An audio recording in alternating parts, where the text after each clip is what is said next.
Hey, film friends, I'm Nick Furman. This is Furman on Film, a podcast where we break down movies with some of my closest friends and special guests. All right, so here we are. Today, we're talking about the sixth entry in a franchise that somehow still finds new ways to turn your local Home Depot into a murder weapon. Because apparently, Death still has a plan. And it involves a lot of insert shots, some goth kid named Eric, and the worst CGI Premonition since Sharknado 2. Now look, I'm not going to pretend this movie has themes. It doesn't. There's no grand metaphor here, no triumph of the human spirit. This isn't the Seventh Seal. It's a carnival of death traps set to Johnny Cash. Just a bunch of people who almost die, then die anyway, in incredibly stupid and glorious fashion, usually near something sharp. And when this series works, it's all you really need. So we're going to talk kills, characters, sound design, and yes, the premonition that should have been epic, but just wasn't. Let's get into it. This is Final Destination, Bloodlines.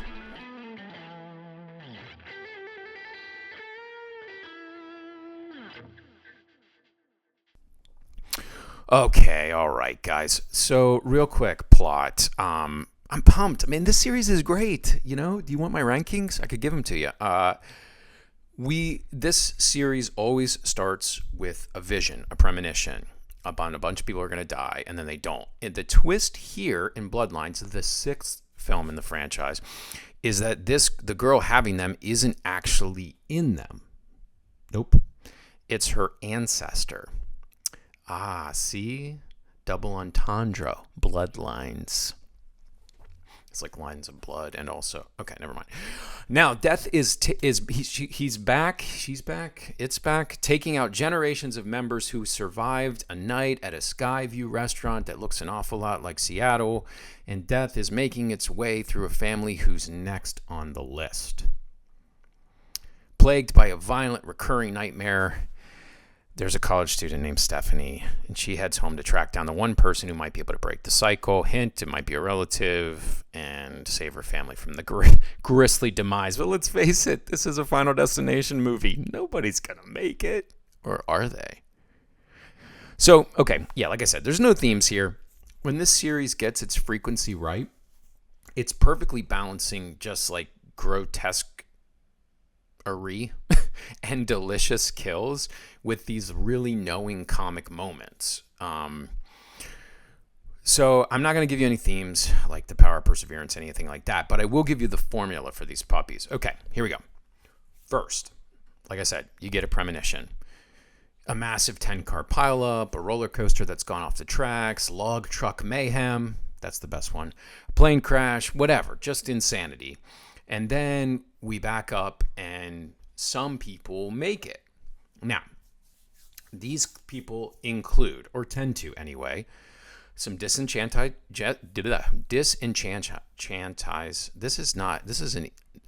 I'm trying to say disenchanted and disenfranchised. See, you can tell that these podcasts are live. It's both. These disenchanted teenagers, often of the seemingly Gen X variety. There's like maybe one decent person, like a pregnant mom, an honest worker, just someone that you're like finding yourself caring about. A misogynist.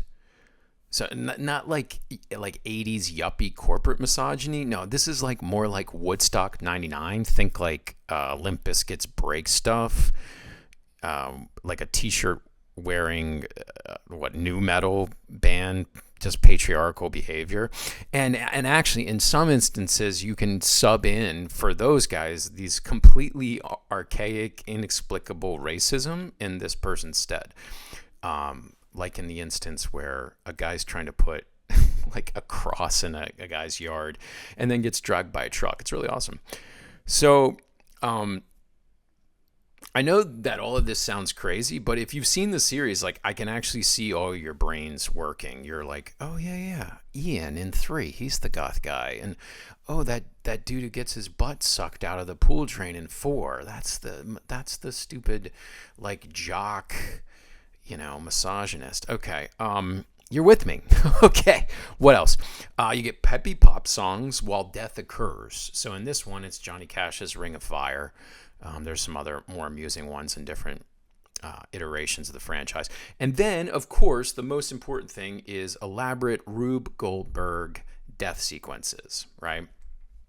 So, sound design, cinematography, below the line stuff. Actually, you're like, this is stupid. No, it's actually impressive because what you have here are two things, okay? Exaggerated sound design. So like one little detail in a scene, whether it's like a penny stuck in a vent or a lawnmower going in the background or whatever, it gets turned up in the sound design. Everything else gets muted and pulled down. It's actually like quite impressive the way this is done. But the best thing is insert shots galore. Insert shots. If I was going to try and like teach insert shots in a film school class, I mean, you can do a better job, but you're essentially looking at B-roll. So you got main photography and then cutaway shots that sort of give you the whole picture of the scene. These movies are just littered with them. Like, look no further than all the Final Destination movies. So you're going to get fan blades whirring and sweat dropping and, oh crap, we spilled something near an electrical wire, and it's just insert shot, insert shot, insert shot, and then, chaos. And that leads us to the final thing below the line, which is it just ingeniously executes grisly set pieces. And they're elaborately built. And they're built in such a way that you have false alarms. But we'll get to that in a second. Okay. Pros of Bloodlines. A few of the kills are just tremendous in this one. That backyard scene of like havoc and chaos, oh man, it's so good. It's so good. It's like all these false alarms, like a rake under a trampoline and an ice cube, glass in an ice cube, and it just keeps going and going. And like, again, that's one of the strengths of the franchise is it's like, death is coming, but how's it going to come? And it doesn't spring, it doesn't spring, and then bam, now we're in it. So. Which leads me to my next thing. The comedy is back in this one. I mentioned the stereotypical characters. There's always like a goth, stupid character, as I said. And Eric in this one is an awesome version of that. The reason why it works is that it's more knowing. Bloodlines is far more knowing. This is an entry that is aware of the other 5 films, is aware of the meta conversation around like, oh yeah, they all get in the thing, and then they got to, that's the other thing about the formula is they all have to get together in a room and go, well, wait a minute. Death is chasing us one by one, and it's killing us in the order that we were supposed to die in the Premonition. But we could die and skip it, or kill someone else and take their time. And like, there's all this like meta lore that grows up around it. This film starts from the place of being aware of that. So you got better behavior. You have like people who are actually trying to be smart and act normal and avoid death. And then when they don't, it's played for laughs, like Eric's character. I'm not in the bloodline. I'm going to be fine, so I'll just walk out in traffic. That's where someone would have died in another Final Destination. Here, it's a comic gag. It's a sight gag.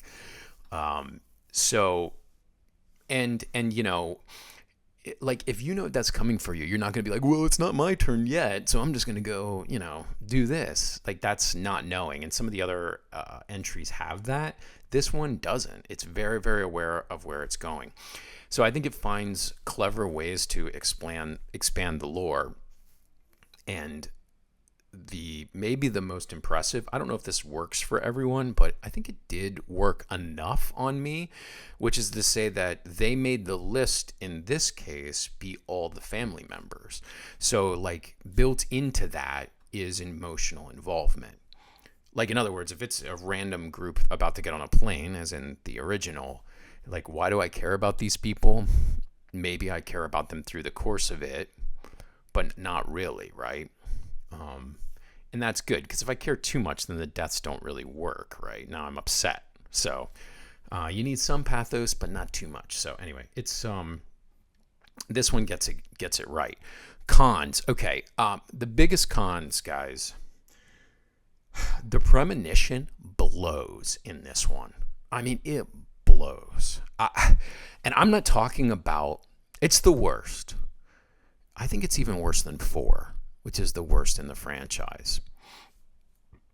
And it's not bad conceptually. In other words, the idea that we go up in this tower and then there's going to be dancing and the glass might start cracking and there could be fire and there could be kids involved and like it's this idea of almost like sort of a Titanic where this is like impenetrable, this amazing new restaurant, and now it starts to fall, blah, blah, blah. Like, that's cool. But guys, the way it looks, oh my God, it is awful. The CGI is so fake. It's a totally lost me. Like I said, it's a cool idea executed so terribly. And that is, it's so important because the Premonition sets up the rest of the film. So it just drops the score significantly for me because in a movie that is like, I think $140, 20 minutes of it is this just really shitty looking, like bad MCU-esque looking. It's fine. Go into the past. That part's cool. Like I said, you drew it up on the storyboard. It's a good idea. But the way you actually carried it out is awful. So, like contrast this with the log scene in 2, for instance, which to me is the high point of the entire franchise. Not the film, but that scene, that sequence. And you got one that's lower. I think the other thing I'll say real briefly, some of the timeline stuff is just a little overcooked. So like, for instance, like you stretch out generations far enough into the past, like based on this thing, and guess what? Like, everyone dies. like that's not death coming for you. That's just mortality. Like, that's what happens over time. So the film needed to mention, I think, that, like, for instance, these people were all dying in crazy ways or things like that. And I think more importantly, like, if you actually stretch that concept far enough, like, shouldn't everyone be haunted by death? I mean, we're all generationally connected if you go far enough back. So I think if you live in the self-contained unit that says this is the world of this film, these people in this sky view stretched across, they all need to be the ones that survived are all hunted down and their generations and bloodline. That's a cool concept. But when you actually like put it out and map it in that action, if you actually watch the dialogue, the screenplay in that sequence, there's some little bits here and there that don't work. So, okay. So what do we conclude? Some of the kills, excellent. The comedy, surprisingly sharp. The lore expansion, not perfect, as I just said, but honestly pretty clear overall and pretty clever. But man, that opening Premonition, oof. And in a franchise where the opening set pieces is the entire engine, this one, like I said, just came out sputtering. So if you love watching people almost die in 37 different ways before finally dying in the dumbest way possible, I mean, you're going to have a great time here. Just maybe, like I said, don't expect another log truck of the highway moment. Final score, 3.5 out of 5 stars. If you want my full rankings for the whole thing, let me know. I'll give them to you. But let me just say this lands in the middle, but a little higher of the 6. So 3.5 out of 5. Bloody, clunky, occasionally brilliant. And yeah, to me, it's one of the best of the franchise. Like I said, give me your full comments or full rankings in the comments. Or what did you think? Pros, cons, all that sort of stuff. Hey guys, it's good to be back. Thanks for hanging out with me. Don't forget to like, subscribe, and until next time, I'm Nick Furman. This is Furman on Film. Stay firm, my friends.